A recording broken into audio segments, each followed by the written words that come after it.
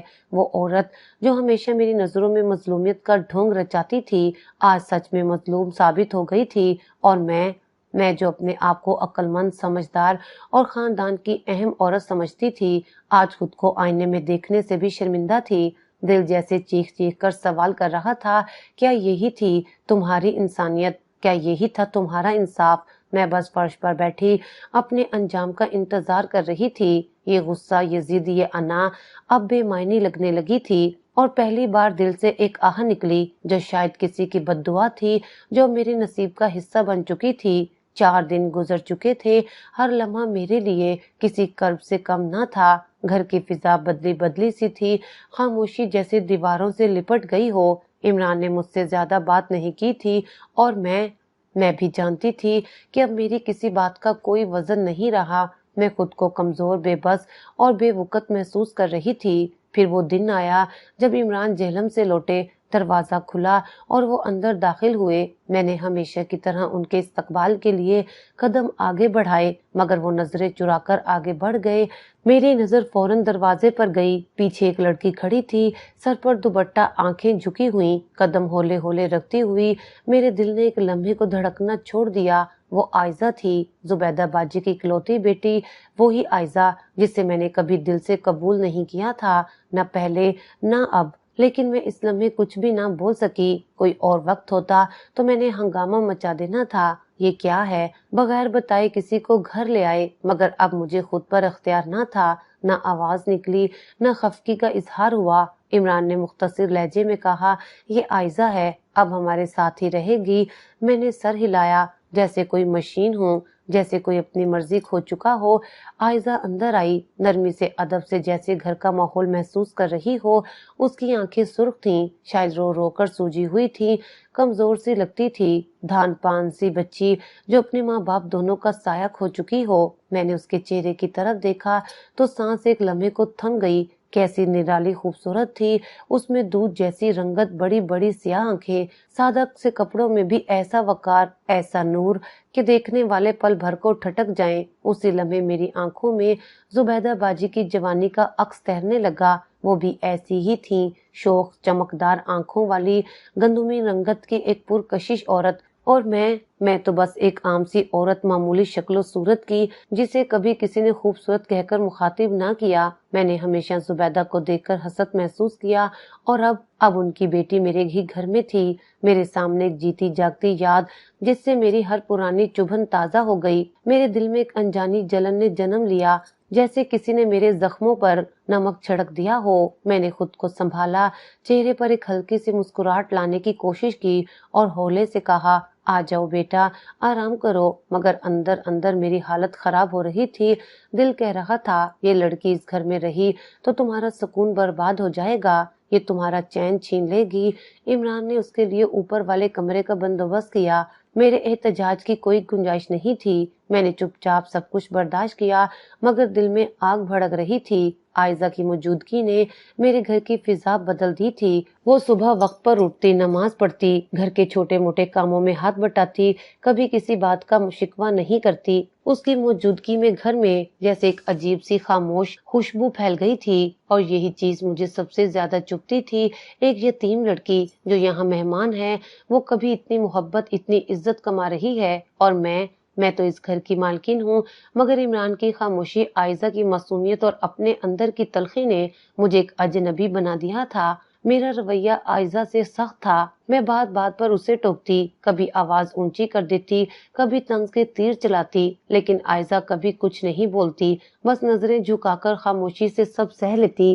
کبھی کبھار تو مجھے خود پر حیرت ہوتی کہ میں یہ سب کیوں کر رہی ہوں۔ یہ لڑکی تو مجھ سے کسی چیز کی طلبگار نہیں، نہ میرے بیٹوں سے کوئی تعلق جتاتی ہے، نہ کسی بات میں مداخلت کرتی ہے، مگر پھر وہی جلن، وہی خوف مجھے جکڑ لیتا۔ مجھے لگتا تھا جیسے عائزہ کی خوبصورتی ایک دن میرے بیٹے کی نظر میں آ جائے گی، اور اگر ایسا ہوا تو میرے سارے خواب جو میں اپنے بیٹے کے لیے دیکھ رہی تھی وہ سب چکنا چور ہو جائیں گے۔ میں نے دل میں تہیہ کر لیا تھا کہ یہ لڑکی یہاں زیادہ دن نہیں رہ سکتی، کچھ نہ کچھ کرنا ہی ہوگا، لیکن ابھی نہیں۔ ابھی عمران کا موڈ سنبھلنے دو، ابھی مجھے خاموشی کا نقاب اوڑھنا ہوگا، نرمی کا دکھاوا کرنا ہوگا۔ میں اپنی جلن کو دبانے، اپنی زبان کو قابو میں رکھے ہر دن کی گنتی شروع کر چکی تھی۔ عائزہ میرے دل کی وہ کانٹا تھی جو نکالے بغیر مجھے سکون نہیں ملنے والا تھا۔ جب میرا بڑا بیٹا حیدر ایبٹ آباد سے تعلیم مکمل کر کے واپس آیا تو پورے گھر کی فضا بدل گئی تھی۔ وہ اب بچہ نہیں رہا تھا، اس کی چال، اس کا انداز، اس کی آنکھوں میں ایک نرمی، ایک ٹھہراؤ آ چکا تھا۔ میں نے اسے دیکھ کر دل ہی دل میں شکر ادا کیا کہ میرا بیٹا اب اس قابل ہو چکا ہے کہ کامیاب زندگی کی شروعات کرے۔ میری برسوں کی دعائیں رنگ لا رہی تھی، لیکن اس کے واپس آنے کے چند ہی دنوں بعد ایک ایسی چیز کا اندازہ ہوا جس نے میری راتوں کی نیند اور دن کا سکون چھین لیا۔ میں ماں تھی۔ میرے لیے یہ پہچاننا مشکل نہیں تھا کہ حیدر کے لہجے میں نرمی کس کے لیے محسوس ہو رہی ہے۔ وہ جس انداز سے عائزہ سے بات کرتا، اس پر نظریں رکھتا، اسے چھوٹے کاموں میں بھی شامل کرتا، میرے دل میں خطرے کی گھنٹی بجنے لگی تھی۔ میں نے خود کو بار بار سمجھایا کہ شاید میرا وہم ہے، شاید میں اپنی پرانی حسد، اپنی جلن کو وجہ بنا کر سوچ رہی ہوں کہ یہ سب کچھ ہو رہا ہے۔ لیکن پھر ایک دن جب میں نے عائزہ کو صحن میں جھاڑو دیتے دیکھا اور حیدر چپکے سے آ کر اسے پانی کا گلاس تھما کر مسکرا دیا تو میرے شک کو یقین میں بدلنے میں ایک پل نہ لگا۔ میرے پیروں تلے سے زمین نکل گئی۔ یہ وہ لمحہ تھا جب میرے اندر کی عورت، ماں اور انا تینوں ایک ساتھ جاگ اٹھی تھیں۔ میں نے تو حیدر کے لیے خواب دیکھے تھے، ایک شاندار، امیر، باوقار خاندان کی بیٹی کو بہو بنانے کے۔ میری سہیلی شمائلہ کی بھانجی جو میڈیکل کے آخری سال میں تھی، گوری چٹی، تعلیم یافتہ، ماں باپ کی لاڈلی، اور سب سے بڑھ کر ایک امیر گھرانے سے تعلق رکھنے والی۔ میں برسوں سے یہ رشتہ دل میں بسائے بیٹھی تھی۔ اگر اب عائزہ درمیان میں آ گئی تو میرے سارے ارمان خاک میں مل جائیں گے۔ حیدر نے ایک دن خدا کر جھجکتے ہوئے مجھ سے بات کی، امی میں کچھ کہنا چاہتی ہوں، اگر آپ اجازت دیں۔ میں نے دل پر جمی برف کے ساتھ سر ہلایا۔ امی مجھے عائزہ پسند ہے، وہ بہت اچھی ہے، سادہ، شریف، وفادار، اگر آپ چاہیں تو۔ میں نے اس کی بات کاٹ دی، آنکھوں میں مصنوعی نرمی اور لبوں پر زہر بھری مسکراہٹ لیے کہا، بیٹا ابھی تمہاری زندگی کا آغاز ہے، نوکری، کیریئر، سب سے پہلے وہ چیزیں مکمل کرو، شادی کا فیصلہ اس کے بعد دیکھیں گے۔ وہ خاموش ہو گیا، مگر میں جانتی تھی وہ رکا نہیں تھا، صرف رکنے کا دکھاوا کر رہا تھا۔ اسی رات جب میں اپنے بستر پر لیٹی، ذہن میں صرف ایک ہی بات گونج رہی تھی، اگر عائزہ کو نہ روکا تو وہ میری زندگی برباد کر دے گی۔ اور پھر جیسے قدرت نے میرے ارادوں کو عملی جامہ پہنانے کا موقع دے دیا۔ عمران کو دبئی کا ایک 2 روزہ آفیشیل ٹرپ پر جانا تھا اور حیدر بھی اپنے دوستوں کے ساتھ شمالی علاقہ جات کے ٹرپ پر نکل گیا تھا۔ گھر میرے اختیار میں تھا، ایک سناٹا جو میرے لیے سازگار تھا۔ یہ وہ لمحہ تھا جس کا میں انتظار کر رہی تھی۔ میں نے پورے سکون مگر دل میں دہکتے لاوے کے ساتھ ایک فیصلہ کیا۔ عائزہ اب 18 سال کی ہو چکی تھی، قانوناً بالغ، نکاح کے قابل، اور میرے لیے ایک خطرہ۔ میں نے شگفتہ کو بھی اعتماد میں نہیں لیا، خود نکلی اور شہر کے اس چوک میں پہنچی جہاں میں اکثر ایک بھکاری کو بیٹھے دیکھتی تھی۔ اس کی آنکھوں میں چالاکی، چہرے پر بدتمیزی اور وجود میں غلاظت رچی بسی تھی۔ ایسا لگتا تھا جیسے وہ انسان نہیں، کوئی عذاب ہو۔ میں نے اسے قریب بلایا، اس نے مجھے پہچان لیا، ہلکی سی مسکراہٹ کے ساتھ بولا، بی بی جی آج خیر ہو۔ میں نے اس سے کہا، اگر میں تمہیں کے بدلے کچھ دے دوں تو تم ایک کام کرو گے؟ اس نے فوراً اس بات میں سر ہلایا۔ اگلے ہی دن میں نے ایک مقامی مولوی بلایا، 2 گواہوں کا بندوبست کیا اور عائزہ کو بہانے سے تیار کروایا۔ وہ حیران تھی، سوال کر رہی تھی، مامی یہ کیا ہو رہا ہے، کس سے شادی ہو رہی ہے؟ مگر میں نے ایک نہ سنی، صرف اتنا کہا، تمہارے ماموں نے فیصلہ کیا ہے، تمہیں اب اس گھر سے رخصت ہونا ہے۔ نکاح کے وقت عائزہ لرز رہی تھی، رو رہی تھی، میری طرف ہاتھ جوڑ کر التجائے کر رہی تھی، مامی خدا کے واسطے میں یتیم ہوں، میری ماں آپ کے سپرد کر کے گئی تھی، مجھے مت بیچیں، مت دفن کریں زندہ، لیکن میرے اندر کا زہر، میری سماعت، میری رحم دلی سب کچھ کھا چکا تھا۔ نکاح مکمل ہوا، میں نے اس فٹ پاتھ کے سانپ کے ساتھ عائزہ کو روانہ کر دیا۔ دروازہ بند ہوتے ہی میں جیسے سستانے کو بیٹھی، مگر اندر ایک سناٹا چھا گیا۔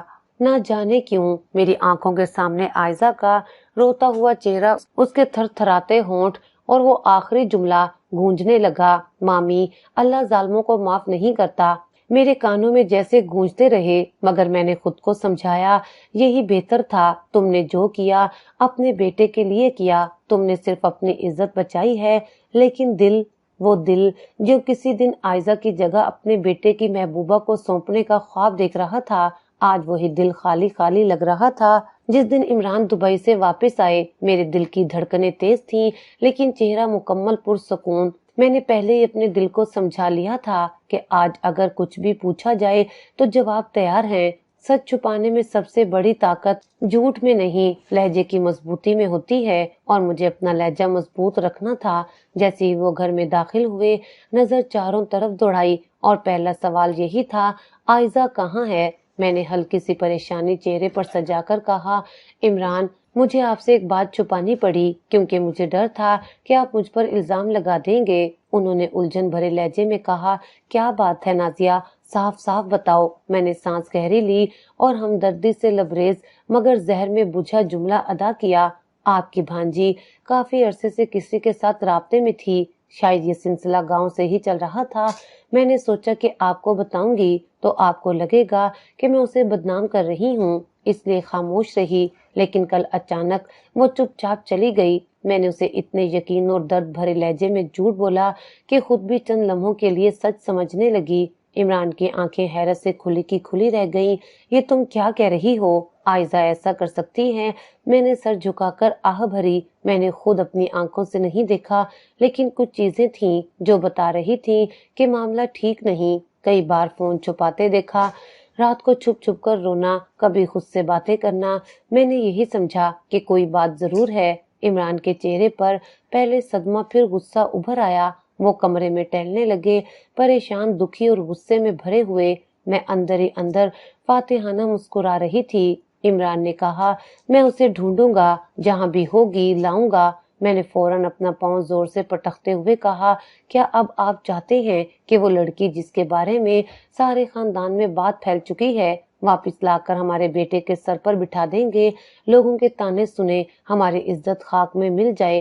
عمران نے بے بسی سے مجھے دیکھا، جیسے اب کچھ سمجھ نہ آ رہا ہو۔ ان کا غرور، ان کا سکون، ان کی سوچ، سب کچھ اب جھوٹ کے بوجھ تلے دب چکا تھا۔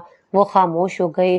میں جانتی تھی یہ خاموشی میری جیت تھی۔ پھر کچھ دن بعد حیدر واپس آیا، چہرے پر تھکن تھی، لیکن جیسے ہی اسے معلوم ہوا کہ عائزہ گھر میں نہیں ہے، اس کی پریشانی اس کے چہرے سے جھلکنے لگی۔ اس نے سوال کیا، امی، عائزہ کہاں ہے؟ میں نے وہی تیار شدہ جھوٹ دہرا دیا، بیٹا وہ کسی کے ساتھ بھاگ گئی ہے۔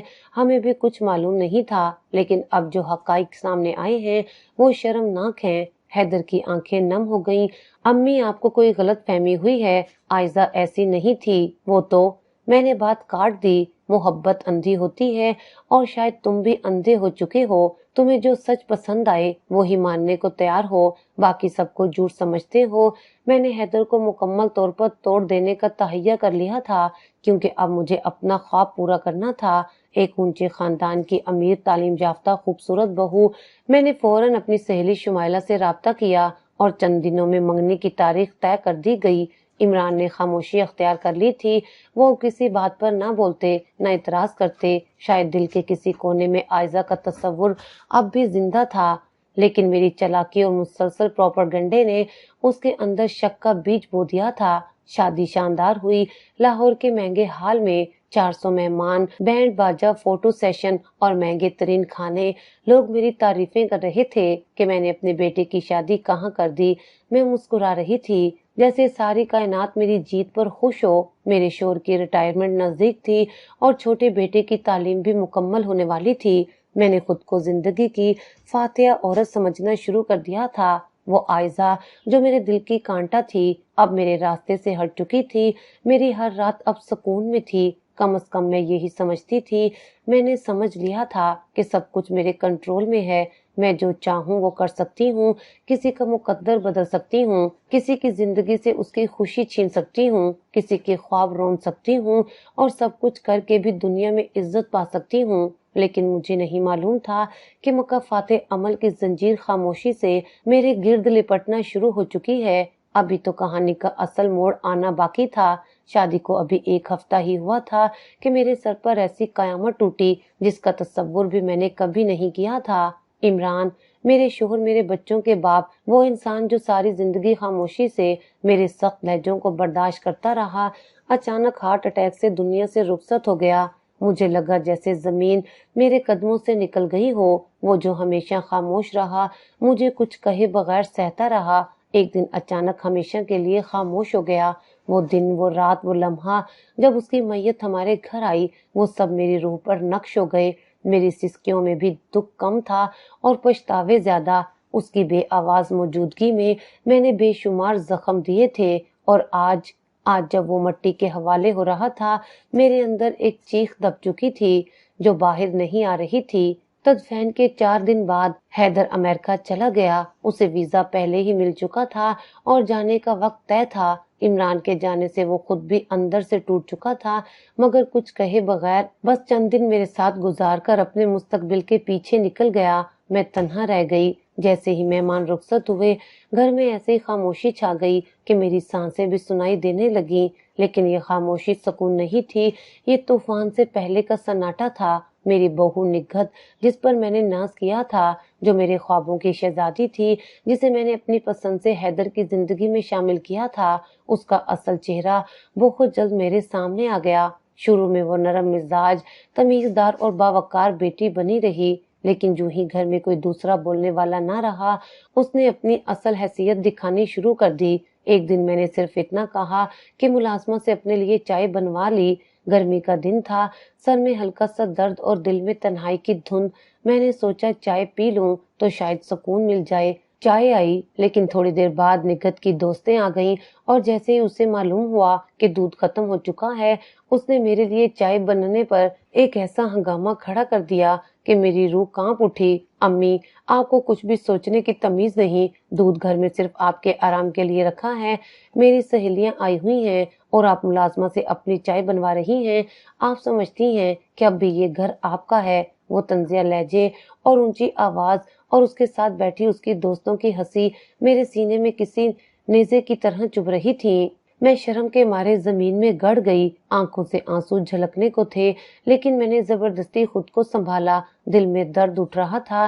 یہ تھی میری پسند، یہ تھا اونچا خاندان، یہ تھی وہ دولت مند لڑکی جس کے آنے سے میں نے سمجھا تھا میری عزت دوبالا ہو جائے گی۔ میں نے اپنی پرانی سہیلی کو فون کیا، بس دل کا بوجھ ہلکا کرنے کے لیے، لیکن جیسے ہی نگہت نے دیکھا میں فون پر کسی سے بات کر رہی ہوں، وہ غصے سے بھڑک گئی، فون میرے ہاتھ سے چھین کر پٹخ دیا اور چیختے ہوئے بولی، اب تم بیٹھ کر دوسروں سے شکایت کرو گی؟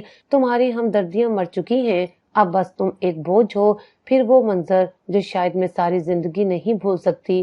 نگہت نے مجھے بالوں سے پکڑ کر کھینچتے ہوئے باہر پھینک دیا، ہاں اس گھر سے جسے میں نے اپنے ہاتھوں سے بسایا تھا، جہاں کے ہر کونے میں میری محنت تھی، جہاں دیواروں پر میری سانسوں کی گواہی تھی، وہاں سے نکال دی گئی۔ میں گلی میں بیٹھی تھی، نڈھال، رسوا اور خالی۔ میرے کانوں میں آئزہ کی وہ سسکتی آواز گونج رہی تھی، مامی، اللہ ظالموں کو کبھی معاف نہیں کرتا۔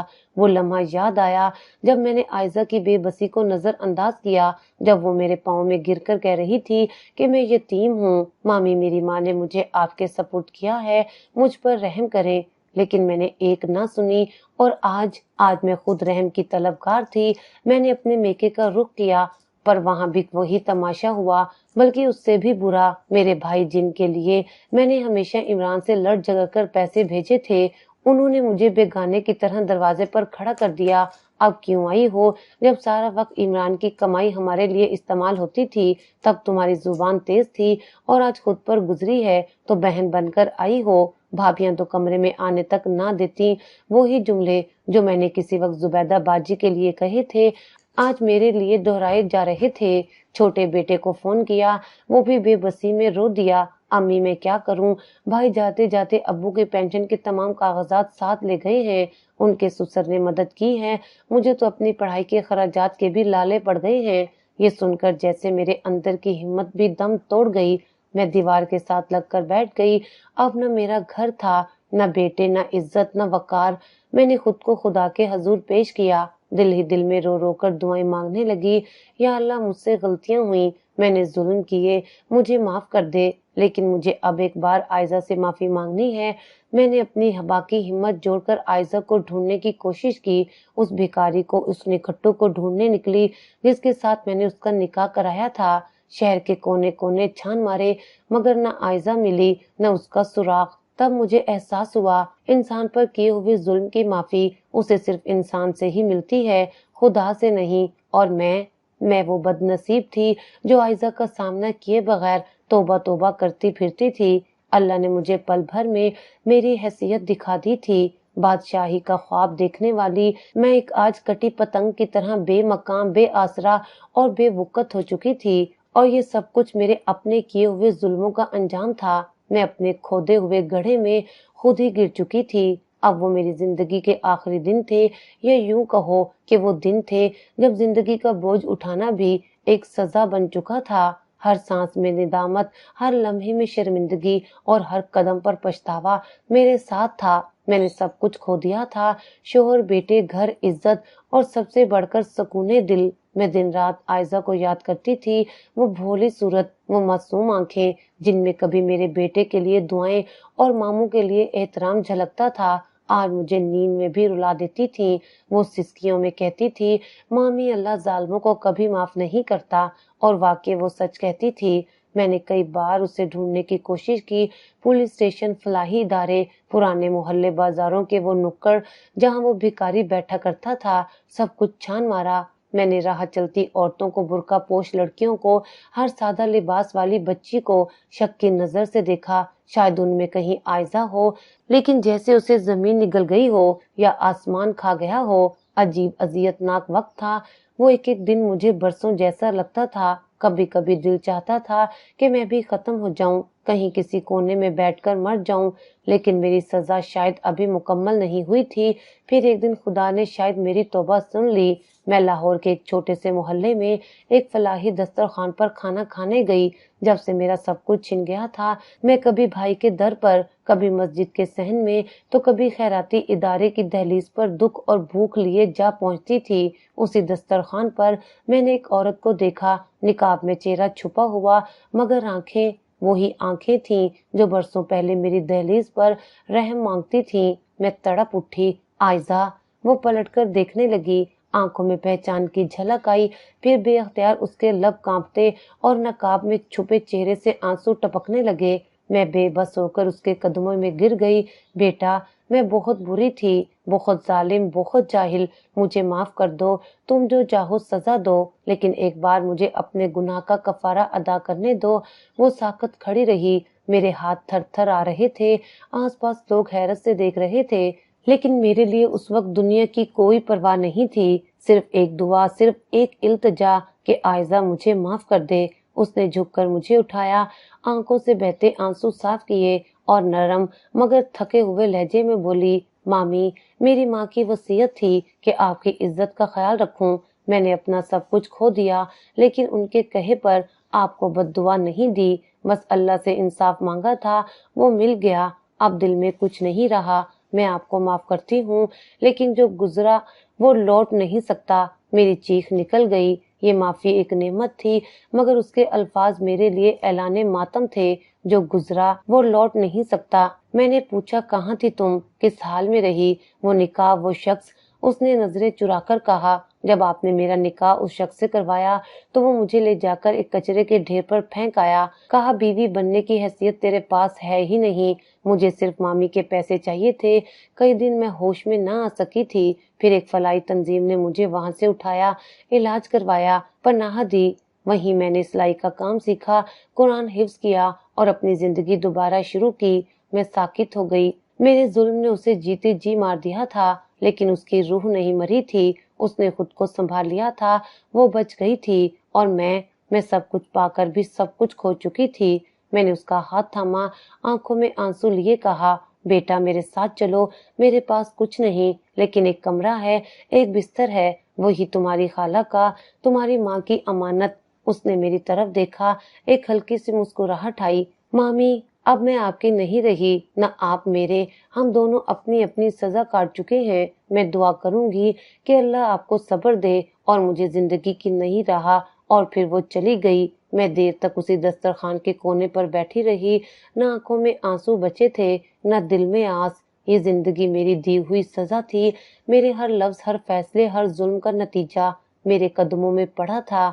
میں عزت کے خواب دیکھتے دیکھتے ذلت کی دلدل میں جا گری تھی۔